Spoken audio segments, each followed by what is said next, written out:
Good afternoon. It is Thursday, February the 13th. It's about 1:30 p.m. and this is meteorologist Shay Gibson with SailFlow. I'll be going with the forecast, the first official forecast for today for the Helly Hansen World Regatta Series in St. Pete.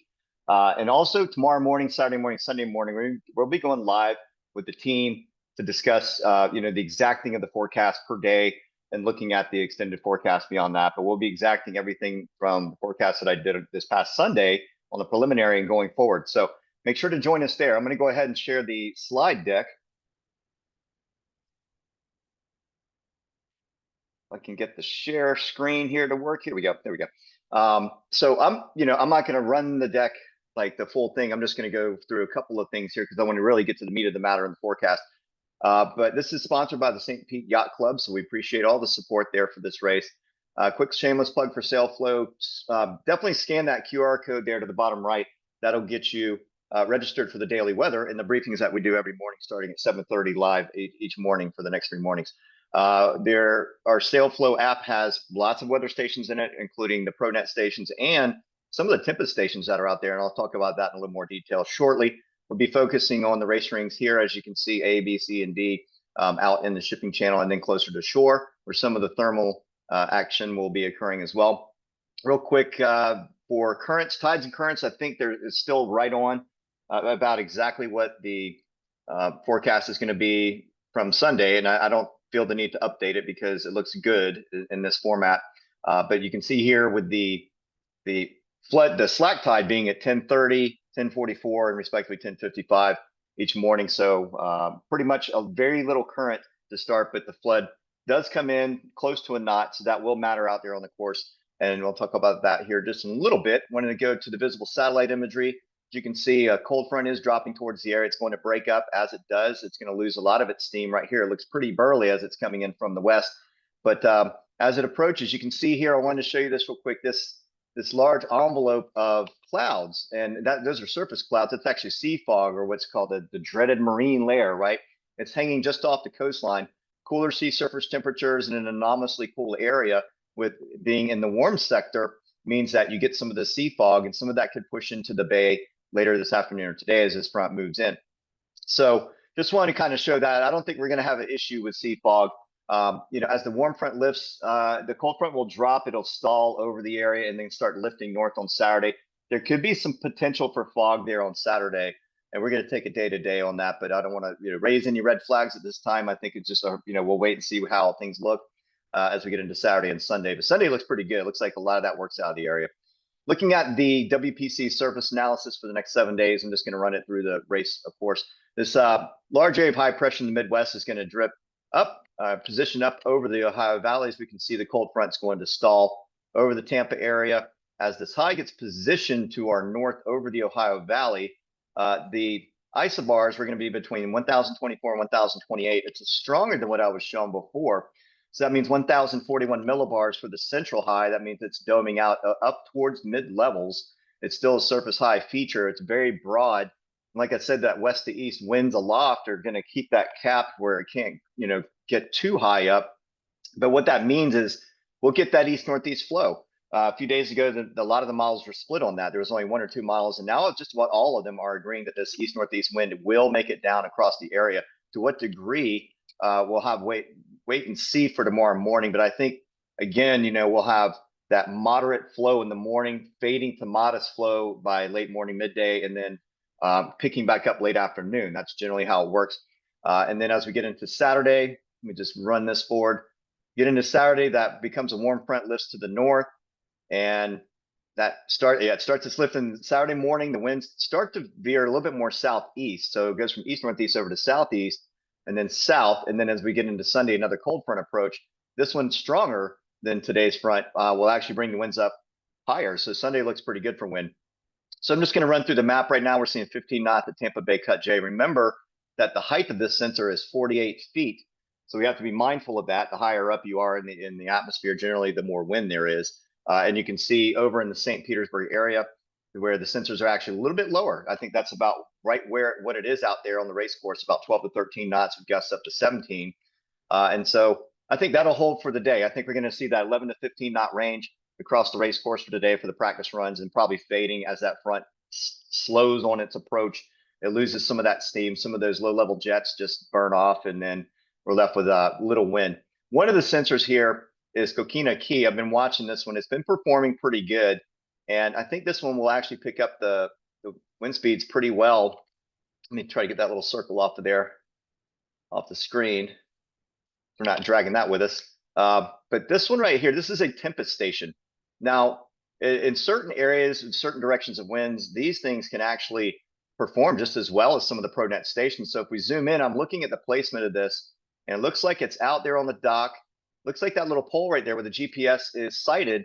Looks like this is probably it right here. If I'm looking at it correctly, that looks like a pole with a weather station, the tempest station on top of it.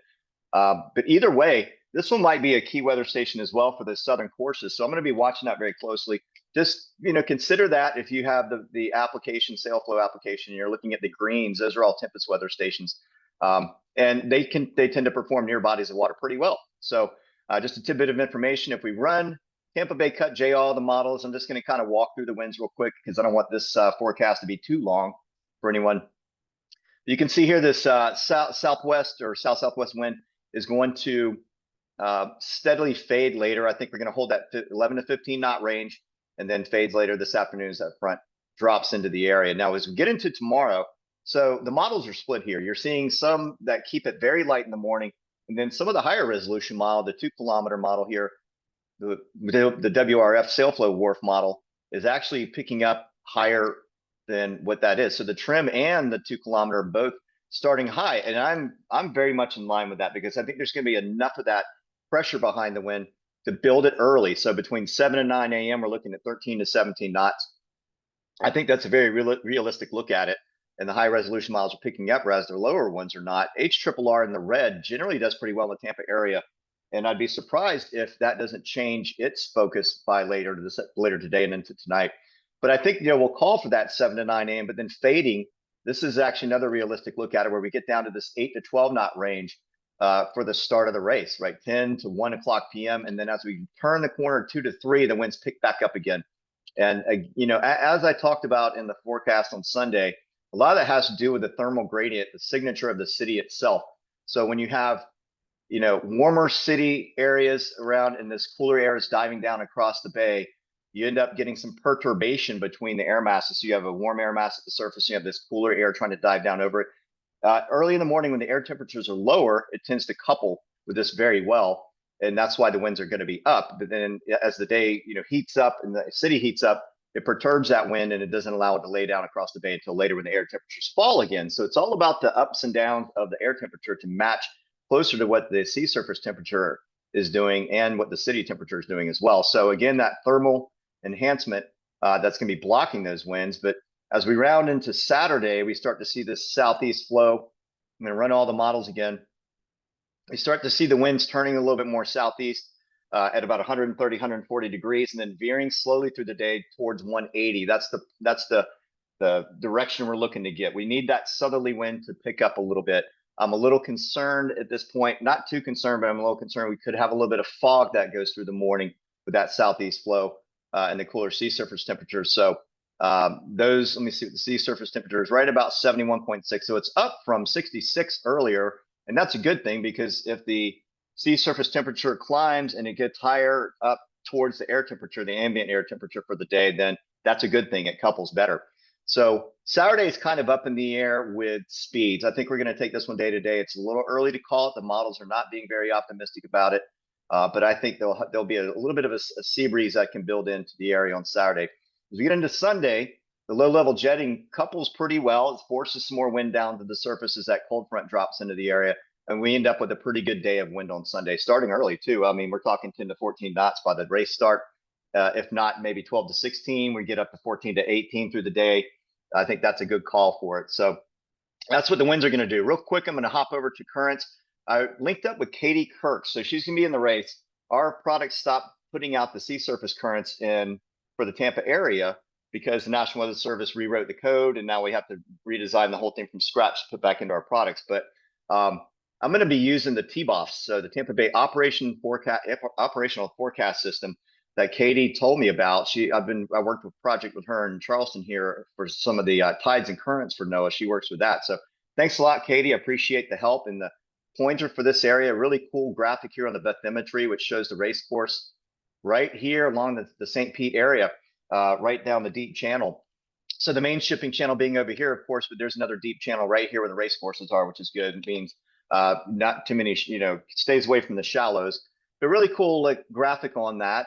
If we look at the integrated ocean observation system on the mapping, we can get a pretty good feel for the sea surface currents. So you can see here on the ebb where the currents come down with. I'm always fixed on the winds, but the currents come down from the north and northeast predominantly.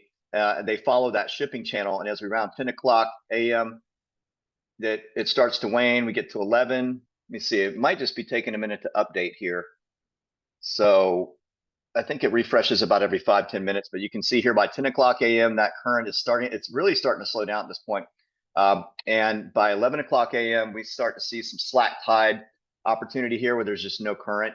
The flood starts to occur, comes up from the south, and that starts a little bit earlier than what, from the slack tide. It's about 20 minutes past here, or maybe 30 minutes past the slack. So 11 o'clock a.m., we see that flood start to come in from the south. And then by 12 o'clock p.m., and I'm just going to stop it here because I don't want to hold up everything on the refresh rate, but we see the currents fully filling in from the south. So about 180 degree of current coming up across that east-northeast wind. So that's going to matter on the course. Real quick for the precip, it looks like the front is going to break up on its approach and fizzle out today, tonight, and into tomorrow with that east-northeast wind. And then again on Sunday, it looks like the rains and storms break up a good bit as well. I don't think we need to worry about any rains for the entire race. So maybe an isolated shower or two tomorrow, but I think we're clear on that on Saturday and Sunday. So no severe weather to speak of, and actually not a lot of rain to speak of either. So it looks pretty good overall for the race. I think that's going to do it for let me stop share here. That's going to do it for the forecast for today. I'll get this shared out to Libby and the team at Quantum, and then they'll go out through the channels. But we'll see you tomorrow morning, 7:30 a.m. Make sure you tune in. Thanks a lot, everybody. See you tomorrow.